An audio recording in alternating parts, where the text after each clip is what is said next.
If your microphone is not working in OBS Studio, it usually means the wrong input device is selected, permissions are blocked, or audio settings are incorrect.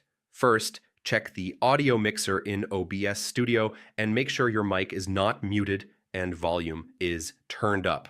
Go to Settings Arrow Audio and select your correct microphone under Mic/Auxiliary Audio Device. If it is set to Disabled or the wrong device, change it to your actual microphone. Make sure your microphone is working in Windows sound settings and set as the default input device. Right-click the speaker icon in Windows and open sound settings to verify input levels. If OBS still does not detect sound, add a new source. Sources arrow plus arrow audio input, capture, and select your mic. Run OBS Studio as administrator to fix permission issues. Check if another app like Zoom, Discord, or browser is already using your microphone exclusively.